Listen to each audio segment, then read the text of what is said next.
평안하셨습니까? 오늘도 주님의 은혜가 말씀을 통하여 여러분의 심령 가운데 충만하게 역사되어지기를 주님의 이름으로 축원합니다. 지난 시간 본문은 교회는 무엇보다도 하나로 연합하여 자라나는 일에 힘써야 한다는 말씀을 드렸습니다.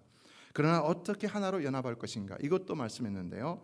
그것은 모든 겸손과 온유와 오래 참음으로 사랑 가운데서 서로 용납하고 평안에 매는 줄로 성령이 하나 되게 하신 것을 힘써 지킴으로 해야 한다라고 성경은 말씀했습니다. 왜냐? 교회는 그리스도의 한 몸이기 때문이라고 했는데요. 몸은 하나인 것이죠. 그래서 교회는 반드시 그 한 몸으로 하나 되기를 힘써야 한다는 것이었습니다. 여러분, 건강한 몸은 어떤 약한 부분이나 아픈 곳이 있어도 어떻게 합니까? 도리어 그것을 감싸고 싸매고 치료하려고 서로 돕는 것이지요. 손가락에 병들었다고 잘라버리는 사람은 없죠. 손가락이 병들면 어떻게 합니까? 모든 그 몸 안의 장기들, 머리가 명령하여서, 지체가 머리를 명령하는 게 아니죠. 머리가 지체를 명령하는 거죠. 지체는 머리에게 보고할 뿐인 것이죠. 그렇죠? 우리는 그리스도께 보고할 뿐인 것입니다. 나머지는 그리스도께서 역사하시는 것입니다. 믿습니까? 본문에도 나옵니다. 15절 16절에도 나옵니다. 손가락이 썩었다고, 손가락이 아프다고 잘라버리는 사람은 없습니다. 왜 너 손가락 아프냐 비난하는 사람도 없습니다. 어떻게 합니까? 아프면 빨리 감싸고 치료하고 그러는 것이죠. 그게 한 몸이라는 것입니다. 물론 이것이 썩어 문드러져서 이거 잘라내지 않으면 온몸에 상처가 전이 되고 그러니까 몸이 상할 정도가 되면 의학적으로 판결을 내려서 잘라내기도 합니다. 그래서 교회도 너무 썩어 문드러진 지체가 있으면 권징이라는 것을 통해서 잘라내기도 합니다. 그러나 누군가의 약점이고 상처고 아픔이라면요, 어떻겠습니까? 그걸 그렇게 쉽게 해서는 안 된다는 것이죠. 옛날 한 나라를 다스리던 왕이 유명한 건축가에게 새로운 왕궁을 건축할 것을 지시했습니다. 그래서 왕궁을 설계한 건축가는 왕궁의 각 방에 설치할 거울을 멀리 다른 나라에서부터 가져오게 했는데, 그런데 그 거울들이 운반 도중에 깨져갖고는 산산조각이 나버렸습니다. 건축가는 매우 실망하고 안타까워했습니다. 그래서 그 거울들을 다 버리라고 했어요. 그랬더니 그때 한 남자가 이렇게 말했다는 것입니다. 어쩌면 거울이 깨져 있기 때문에 더 아름다울지도 모릅니다. 그래서 그는 깨진 거울 유리 조각들을 갖다가 다 합쳐갖고는 벽에 좀 붙여보면 어떻겠습니까? 창에도 좀 붙여보면 어떻겠습니까? 모자이크 하자는 거죠. 제안을 했습니다. 그래서 이 건축가가 그 제안을 받아들여서 이 깨진 거울 유리 조각들을 가지고 다 하나하나씩 붙여갖고는 아름다운 무늬를 만들어 놓으니까 이게 막 이 조각들이 빛이 비칠 때 서로 이 빛이 리플렉션 되는, 반사되는 방향이 다르잖아요. 그러니까 막 반짝반짝반짝 빛나면서 왕국 전체가 더 찬란하고 눈부시게 되었다는 겁니다. 성도 여러분, 우리도 부족하고 깨진 인생들입니다. 그래서 혼자 있을 땐 가치가 없지만 그리스도의 몸된 교회로 하나가 될 때에 정말로 눈부시고 찬란하게 되는 역사가 일어날 줄로 믿습니다. 그래서 우리는 부족함을 느낄수록 더 하나 되게 힘써야 되는 것이고, 더 사랑으로 조화 가운데 더 협력하게 힘쓰므로 찬란하고 빛나는 지체가 되도록 해야 하는 것입니다. 그러면 사단이 아무리 우리를 갈라놓으려 할지라도 우리는 반드시 승리할 수가 있는 것입니다. 1968년 유고슬라비아 프라하의 한 유명한 교회에서 일어났던 일입니다. 그때 7분의 장로님들이 서로 알력이 생기면서 분열이 일어나서 교인들이 다 교회를 떠났습니다. 그런데 놀라운 일이 일어났는데, 한 장로님이 기도 중에 회개를 하고는 그분이 다 나서 갖고는 다른 장로님들을 찾아다니면서 용서를 구했다는 것입니다. 그랬더니 7분의 장로님들이 다 이제는 한 마음으로 회개하며 하나님 앞에서 다 한 마음 한 뜻이 되어서 하나가 되었다는 것인데요. 그러자 교인들이 다시 돌아왔고 교회는 이전보다 더 뜨거운 사랑으로 하나가 되어 부흥되기 시작했다는 겁니다. 그런데 공산화가 되면서 다시 위기가 닥친 것입니다. 이번에는 러시아인들이 들어와서 KGB가 공작을 하기 시작하는데, 교회들을 무너뜨리기 위해서 교회 리더십들을 회유하기 시작했다는 것입니다. 그러나 그 교회만은 통하지가 않았어요. 그래서 이 KGB들이 어떻게 할까 하다가 이 7분의 장로님들을 따로따로 불러갖고는 뭐라고 얘기했냐? 저 사람이 너 욕한다, 저 사람이 너 욕한다, 막 이렇게 서로 모함한다는 거짓말을 했다는 겁니다. 어떻게 됐을까요? 누군가 나를 욕한다고 하면 나 기분 나쁘지요. 근데 이 7 장로님들은 다 같이 한 마음으로 이렇게 말했다는 겁니다. 나는 내 형제가 그런 악성 루머를 퍼뜨렸다고는 절대 믿을 수 없습니다. 설령 그랬다 할지라도 나는 그를 용서합니다. 이게 어떻습니까, 여러분? 그랬더니 장교가, KGB 장교가 손을 들고는 탄식하며 도대체 이 교회는 어떻게 해볼 수가 없겠구나. 어떻게 인간이 다른 인간을 저렇게 사랑할 수 있는가? 탄식을 했다는 것인데요. 사랑하는 성도 여러분, 우리 교회 당에도 이처럼 서로가 달라도 서로가 하나 되기를 힘썼기 때문에 오늘 여기까지 왔다는 사실을 저는 여러분에게 증언합니다. 진정 교회는 사랑으로 하나가 되어야만 사탄이 어떤 수단과 방법으로 공격한다 할지라도 결코 무너지지 않는 줄로 믿습니다. 교회가 건물이 좋다고 안 무너지는 것이 아닙니다. 성도가 많다고 안 무너지는 것이 아닌 것입니다. 학식이 많다고 안 무너지는 것이 아닙니다. 교회는 오직 사랑으로 하나 될 때 무너지지 않을 수가 있는 것입니다. 우리가 사랑할 때 사단 마귀는 한 길로 왔다가 7길로 도망가는 역사가 일어나게 되는 것입니다.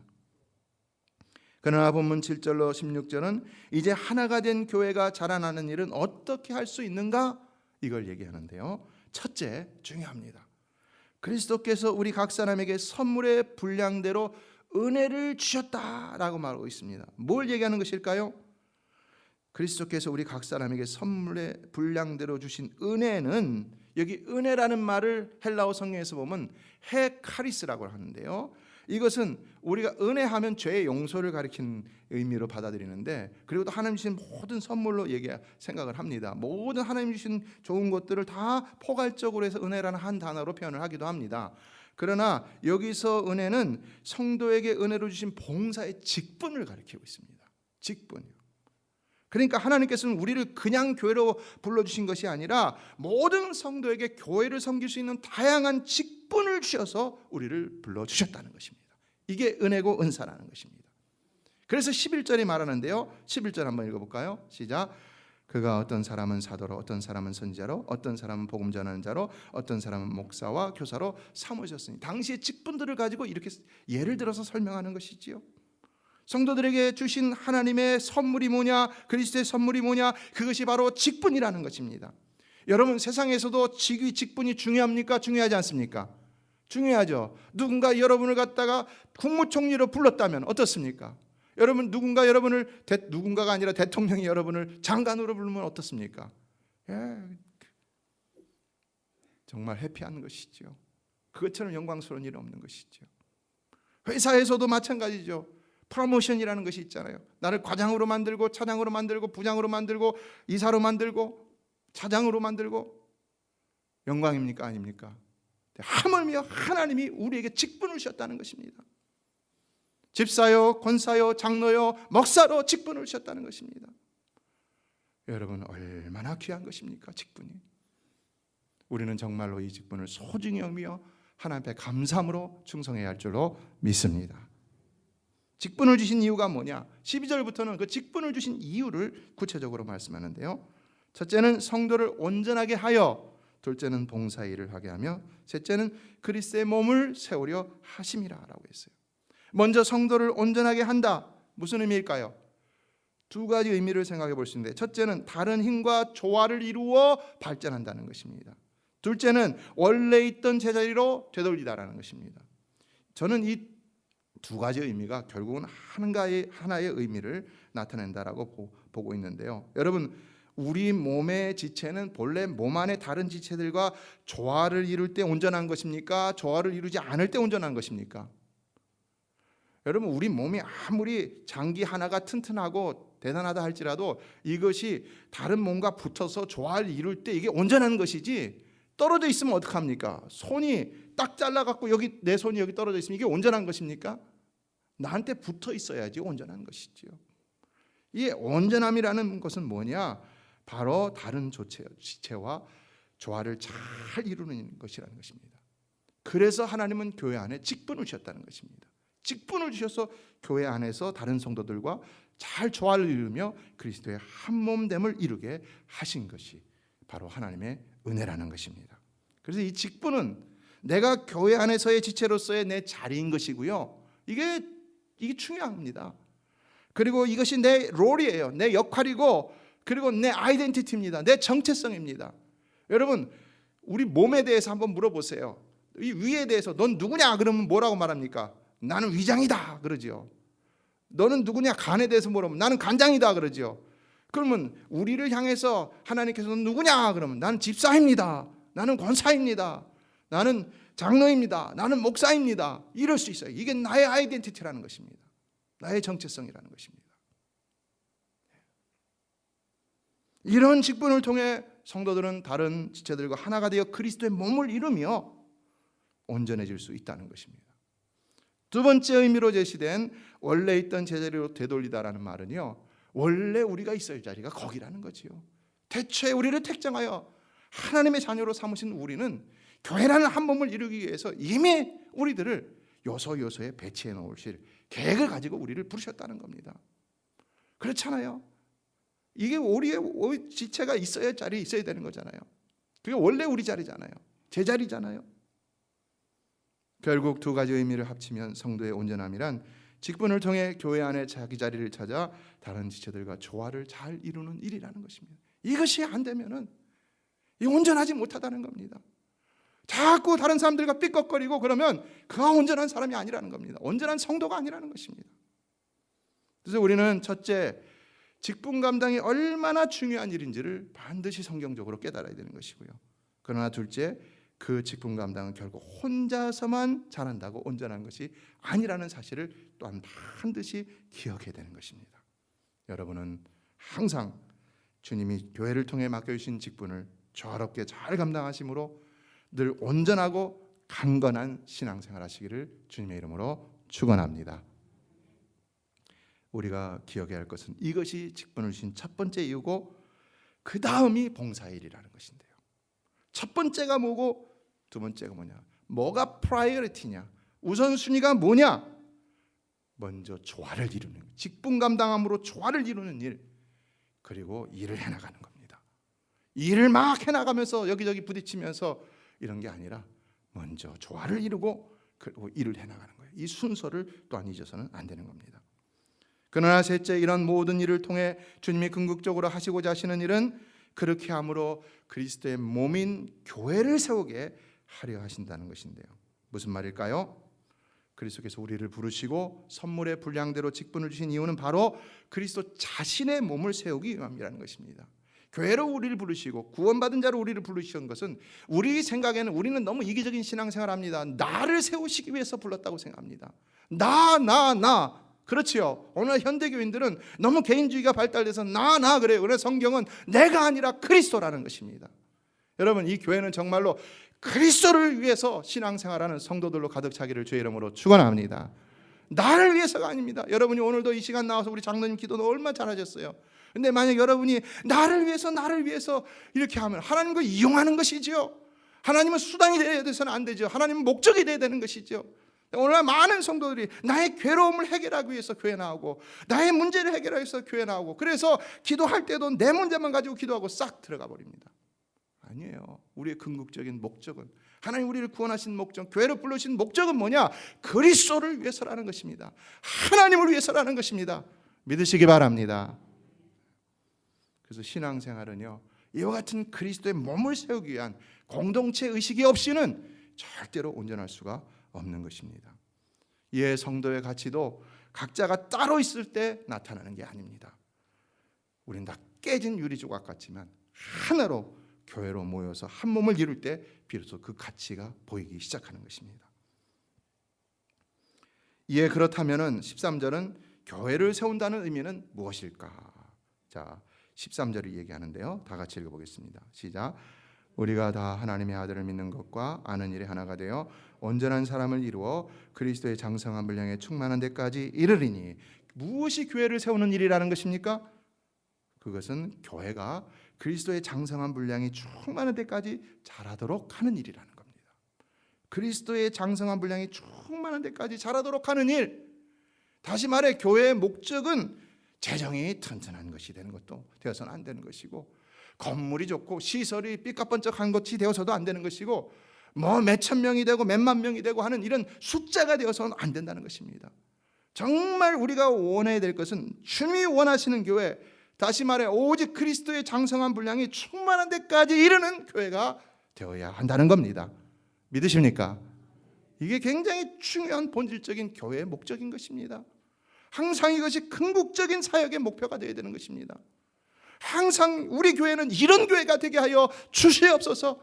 교회를 향한 여러분의 기도 대목이 바로 이것이 되어야 하는 것입니다. 그래서 교회는 결과적으로는 그리스도만을 나타내고자 한다는 것입니다. 목사가 나타나는 교회는요, 그거는 그리스도로 충만한 교회가 아닌 것이지요. 누군가 교회를 하면서 자기를 나타내고자 하는 거, 그거 하나님 앞에서 합당치 못하다는 것입니다.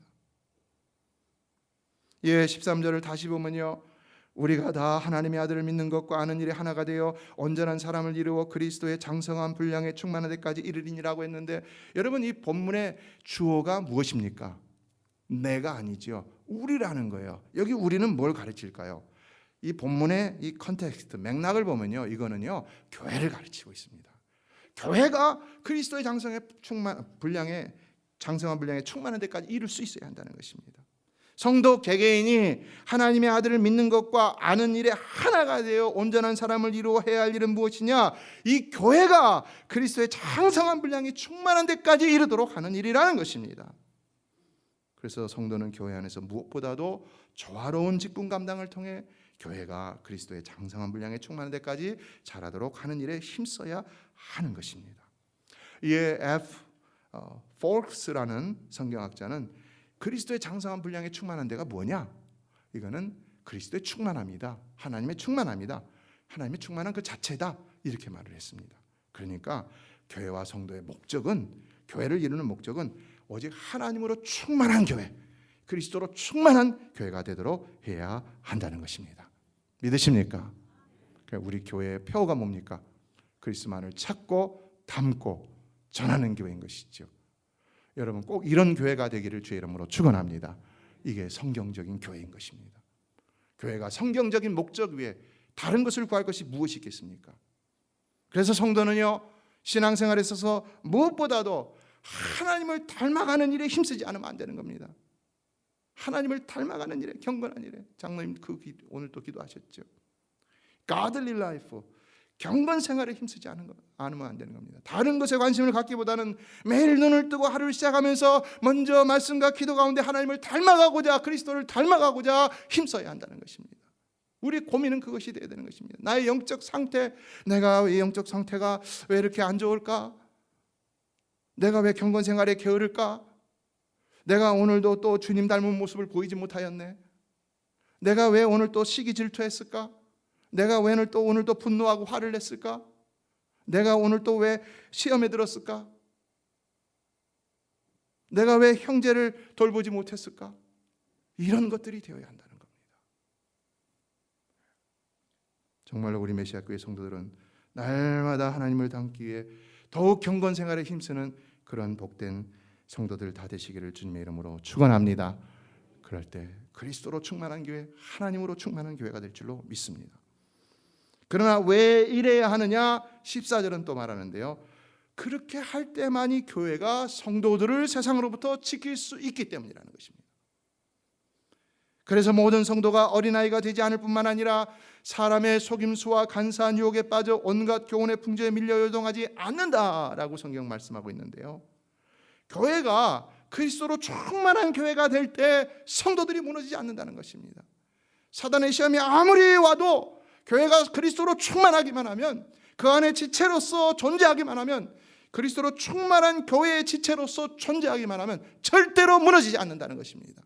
쓰러지지 않는다는 것입니다. 믿음에서 떠나지 않는다는 것입니다.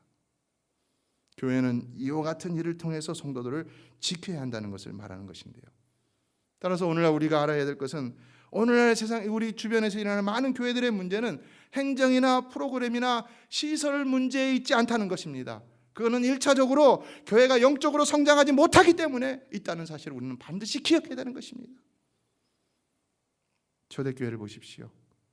그들에게 뛰어난 시설이나 프로그램이나 행정력이 있어서 교회가 폭발적으로 부흥을 했습니까?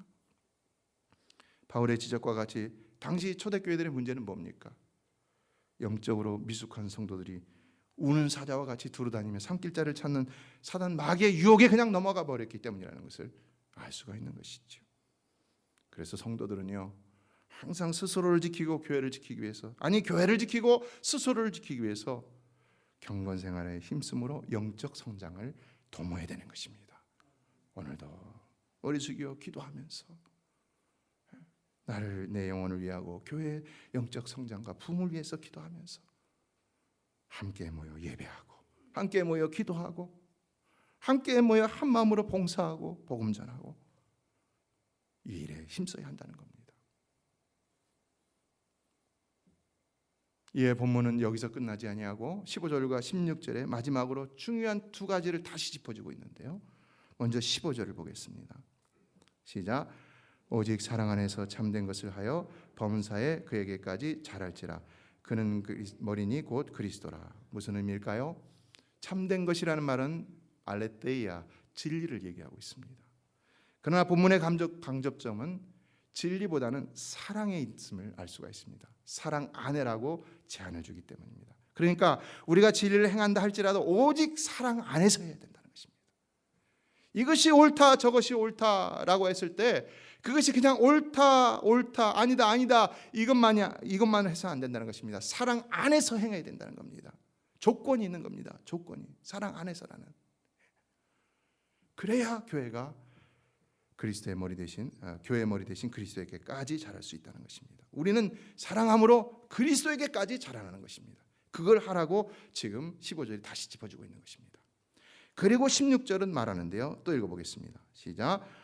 그에게서 온몸이 각 마디를 통하여 도움을 받음으로 결합되어 각 지체의 분량대로 역사하여 그 몸을 자라나게 하며 사랑 안에서 스스로 세우느니라. 자, 어떻습니까, 여러분?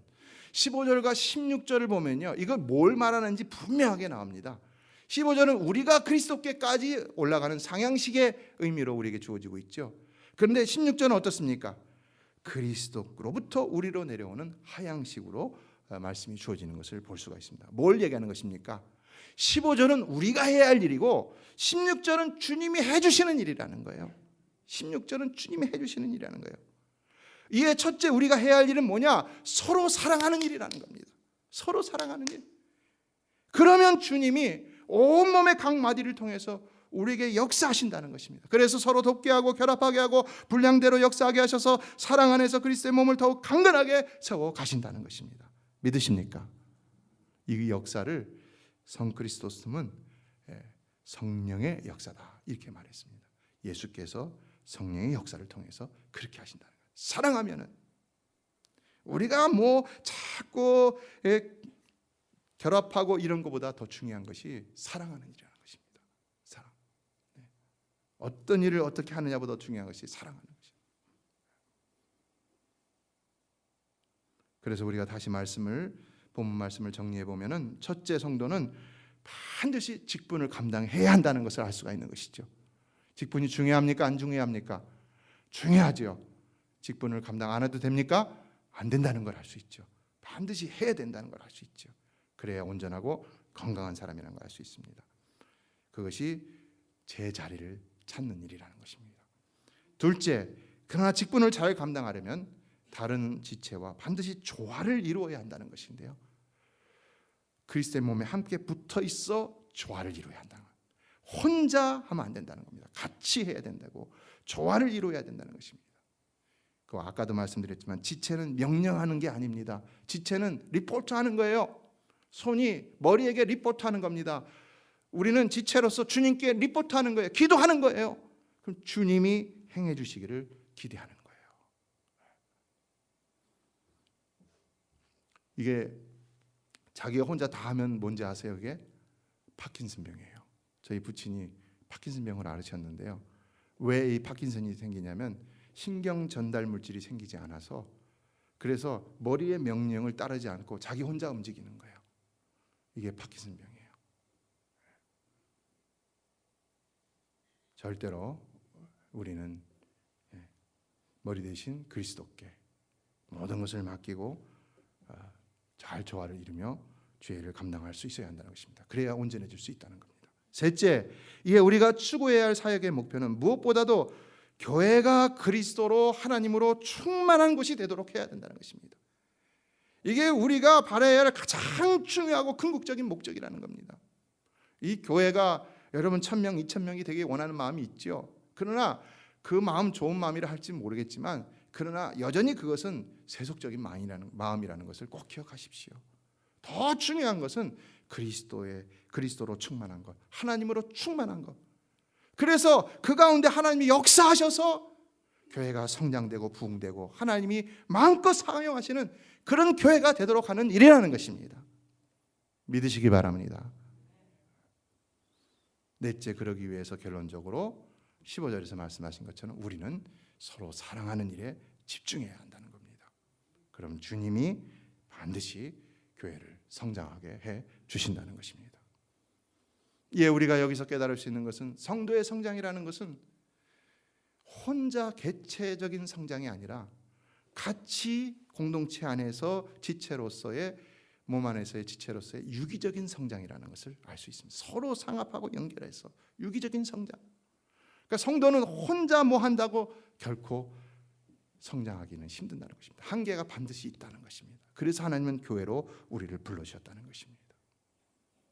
그러므로 결론적으로 말씀드리면 32주년을 맞이하는 우리 메시아 교회는 이제부터라도 더욱 사랑하고 연합하고 하나가 되어서 그리스도로 충만한 교회가 되기를 주의 이름으로 축원합니다. 이와 같은 성경적인 교회의 목적이 다른 것에 비해서 약해지지 않기를 간절히 소망합니다. 말씀을 맺습니다. 캘리포니아를 가면은 레드우드 내셔널 파크가 있습니다. 가보신 분들이 있을 거예요. 거기 가면요 엄청나게 큰 나무들이 있습니다. 뭐 여기 지금 사진에 나오죠. 저 나무가 이게 저 오른쪽 사진만 보면은 그냥 큰 나무라고 생각할지 모르지만 왼쪽을 보니까 사람이 비교가 되죠. 사람 개미밖에 안 돼요. 저런 나무들은요 성인들이 막 20명씩 들러붙어야 겨우 들을 수 있을 만큼 된다는 것입니다. 그래서 어떻게 이 나무들이 이럴 수 있을까? 이 나무들이 수백 년에서 2000년까지 이 나이가 된다고 해요. 그런데 어떻게 이렇게 이 나무들이 이렇게 될 수 있을까? 연구를 해봤다고 합니다. 그런데 뿌리를 파봤더니 이상하게 이 나무들은 원래 나무가 위로 올라가면 또 밑으로도 내려간다고 하는데요. 그래서 지탱을 한다는 것인데, 근데 이 나무가 밑으로 안 내려가다는 겁니다. 뿌리가 깊지가 않다는 겁니다. 그럼 어떻게 지탱하느냐? 봤더니 이 나무와 나무 사이에 뿌리들이 서로가 밑에 파보니까 연결이 되어 있다는 겁니다. 다 붙어 있다는 겁니다. 그러니까 오랫동안 버텼다는 겁니다. 수백 년 동안, 2000년까지. 그리고 죽은 나무를 보니까, 쓰러진 나무를 가보니까 이게 안 돼 있더라는 겁니다. 자라긴 자라는데 크게 자랐다가 푹 쓰러지더라는 겁니다. 여러분, 교회를 지키는 방법이 뭐라고 생각하십니까? 그렇죠. 교회도 똑같다는 거죠. 이 교회가 끝까지 주님 오시는 날까지 살아남기 위해서는 성도들이 서로 사랑으로 하나 되어야 할 줄로 믿습니다. 그리고 여러분 개개인도 이 유혹 많은 세상 속에서 살아남으려면 다른 성도들과 힘을 합치지 않으면 안 되는 겁니다. 이것이 영적 승리의 비결인 것입니다. 주님은 경고했습니다. 요한복음 15장에서 말씀했죠. 포도나무의 비유를 통해서 말씀했습니다. 가지가 포도나무에 붙어 있지 않으면 밖에 벌어져 마르나니 사람들이 그것을 모아다가 불에 던져 사르니라. 가지가 포도나무에 붙지 않으면요 열매도 맺지 못합니다. 뭐 말라져 버리죠. 불살라 버릴 수밖에 없는 것이죠. 교회 가지된 성도는요, 지체된 우리는요 반드시 그리스도의 몸된 교회에 붙어 있어야만 살 수 있다는 것을 우리는 기억해야 되는 것입니다. 그러므로 이제 32주년을 맞아 다시 주님께 새롭게 이곳에 모이게 하신 우리 모두는 진정 사랑함으로 맡겨주신 직분에 충성하며 협력하여서 그리스도로 충만한 건강한 교회를 이루게 되기를 주의 이름으로 축원합니다. 저는 이 팬데믹 중에 우리 교회가 이렇게 모이고 또 전도 축제를 하면서 또 많은 분들이 함께 할 수 있다는 것이 이게 전적인 하나님의 은혜라고 그렇게 믿습니다. 하나님 우리에게 다시 기회를 주신다고 믿습니다. 이제 우리에게 팬데믹은 없습니다. 할렐루야. 이제 팬데믹이란 말 하지 마십시오. 우리는 팬데믹이 아닙니다. 끝났습니다. 예, 팬데믹 생각하지 마시고 우리 오늘 본문 말씀처럼 성경적인 교회를 만들기 위해서 힘쓰므로 말미암아서 정말 주님을 기쁘시게 해드리고 주님을 위대하게 사용하는 이런 메시아 교회 꼭 될 수 있기를 주의 이름으로 축원합니다. 기도하겠습니다.